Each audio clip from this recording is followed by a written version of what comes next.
जान और विधायकी दोनों को जेब में लेके ही घूमते हैं और जो भी आएगा सामने वाला भी अब आभास कर चुका है कि यहाँ टकराना ठीक नहीं। नो डाउट जब समय व्यतीत होगा तो आकलन करेंगे कि सरकार का कामकाज कैसा।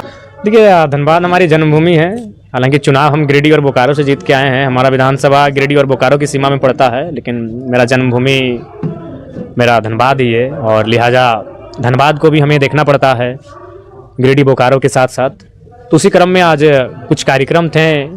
एक जया किशोरी जी आई हुई हैं, उनका कथा वाचन का कार्यक्रम है, तो उसी में निमंत्रण था। उसी क्रम में यहाँ आना हुआ तो फिर पता चला कि यहाँ लाइब्रेरी में काफ़ी संख्या में छात्र अध्ययन करते हैं, अपने इम्तहान की तैयारी करते हैं। तो चूँकि हम भी छात्र जीवन से अभी भी हमारा संबंध है, हम भी अपना पीएचडी का तीसरा एनुअल रिपोर्ट सबमिट करके आए हैं, तो सोचे थोड़ा सा उनका एक बार हाव भाव जान लें, उनकी समस्याओं को जान लें, उनकी सुधि ले लें।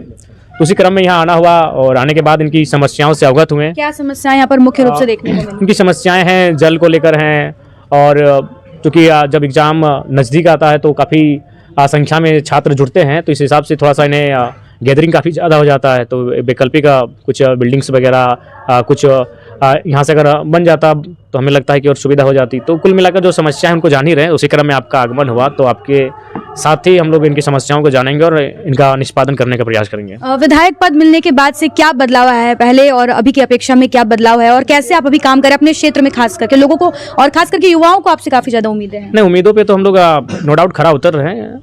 ये जब मेरे व्यक्तिगत व्यवहार में कोई बदलाव नहीं आया, बस ये है कि प्रशासनिक बदलाव आया है। क्योंकि जो लोग थोड़ा सा चुनाव जीतने से पहले आनाकानी करते थे, अब वो सर माननीय हैं, तो जैसी बात उनका भी एक प्रोटोकॉल है। अब काम थोड़ा सा मैंने शालीनतापूर्वक सुनते हैं और काम को करते हैं। पहले थोड़ा सा मशक्कत करनी पड़ती थी, तो लिहाजा अब एज ए विधायक उन कामों को सुगमता के साथ करवा रहे हैं। और साथ ही साथ अपने क्षेत्र के अलावा जैसे आज ही हमारा जो जनता दरबार लगा था, उसमें गढ़वा, डाल्टनगंज, चतरा, जामताड़ा, रामगढ़, हमें लगता है कि कम से कम 15-16 विधानसभा के लोग आए थे और आए नहीं थे। उन्होंने जो समस्या हमारे सामने रखी, उन समस्याओं का जहाँ से निराकरण हो सकता था, चाहे वो सीओ रहे चाहे सेक्रेटरी रहे, मैंने उनको टेलीफोन किया, उनसे एक पॉजिटिव रिस्पांस मिला, फिर वो अपने घर चले गए। तो लिहाजा चुनौतियाँ हैं, प्रतिदिन रात को चुनौतियों के साथ सोते हैं और फिर सुबह उठते हैं चुनौतियों के साथ उठते हैं। इस दौरान ये बातें भी काफ़ी सामने आ रही थी कि आप काफ़ी एग्रेसिव हो जाते हैं, अब तो विधायक पद मिल गया है, तो फिर इन चीज़ों को आप आगे कैसे अभी टैकल करने वाले हैं, लेकर चलने वाले हैं? व्यवहार तो वही है। अभी भी तो हमने तमाम मीडिया चैनल्स और पूरा पब्लिकली हमने कहा है कि हम जान और विधायकी दोनों को जेब में लेके ही घूमते हैं, और जो भी आएगा सामने वाला भी अब आभास कर चुका है कि यहाँ टकराना ठीक नहीं है। तो वो कोई सरकार के अभी कार्यकाल से कितना संतुष्ट है इस बार चुनाव? देखिए, अभी सरकार का नया गठन हुआ है, जब तक कुछ महीना उनको देखेंगे नहीं, इसीलिए कोई त्वरित टिप्पणी भी उचित नहीं है। और सदन अभी 1 महीना का सदन चलेगा, अभी 1 महीना के बाद सदन है, तो इस 1 महीने के जो रिपोर्ट हमारे पास आएगा, अभी हम छात्रों से बैठे हैं, छात्रों की समस्याएं हमारे पास आएंगी, हम मजदूरों के साथ बैठेंगे, मजदूरों की समस्याएं हमारे सामने आएंगी, हम विस्थापितों के साथ बैठेंगे। तो नो डाउट जब समय व्यतीत होगा तो आकलन करेंगे कि सरकार का कामकाज कैसा है, और उसी आकलन का विधानसभा के जब सत्र चलेगा वहाँ उसका हिसाब भी मांगेंगे और सवालों को भी वहाँ उठाने का कार्य करेंगे। एक आखिरी सवाल ये रहेगा कि डुमरी में विधायक बनने के बाद पहली किन चीज़ पर आपने काम किया और अभी आपको क्या लगता है कि अभी इसके बाद क्या अगली सबसे महत्वपूर्ण चीज़ है जिस पर काम करने की जरूरत है? देखिए, डुमरी में सबसे पहले जो पूर्व के हमारे विधायक रहे या तो मंत्री में मैंने विधायक ही मानते हैं, तो विधायक का जो मद होता है उसमें कुछ राशि से खर्च करना, तो उस राशि को कुछ योजनाओं में खर्च करने के लिए अनुशंसा कर रहे हैं। और फिर लीक से हटकर हम लोग कुछ प्रयास किए हैं, विशेषकर शिक्षा के जगत में, कि हम लोग लाइब्रेरी और कोचिंग क्लासेस डुमरी में शुरुआत करने जा रहे हैं, और उसके लिए बातचीत हो चुकी है, रोड मैप तैयार हो चुका है। बस एक तिथि और समय के मैंने प्रतीक्षा में है कि उसे हम लोग आगे बढ़ाएंगे। जी, बहुत बहुत धन्यवाद।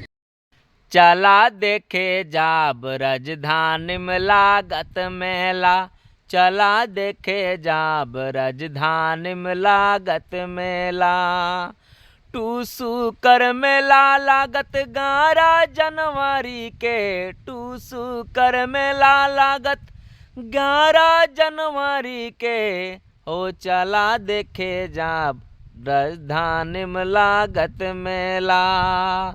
जय झारखंड, जोहार झारखंड। हम गायक बबन सिंह देहाती तो इन सबके बतावे चाहोइए कि आगामी 11 जनवरी 2025 के राजधानी टूसू महोत्सव मनावल जा रहा है, जेकर में मुख्य अतिथि के रूप में टाइगर जयराम महतो रहथिन, जेएलके पार्टी के सुप्रीमो, और विशिष्ट अतिथि के तौर पर जेएलके पार्टी के उपाध्यक्ष देवेंद्र नाथ महतो रहथिन। ई मनवल जीते राजधानी रांची में अल्बर्ट एक्का चौक में। तो इन सबसे भी आग्रह करबै कि अपन भाषा माटी संस्कृति के बचावे खातिर आगे आवा और ई राजधानी टुसु महोत्सव के सफल बनावा। जय झारखंड, टुसु जोहार।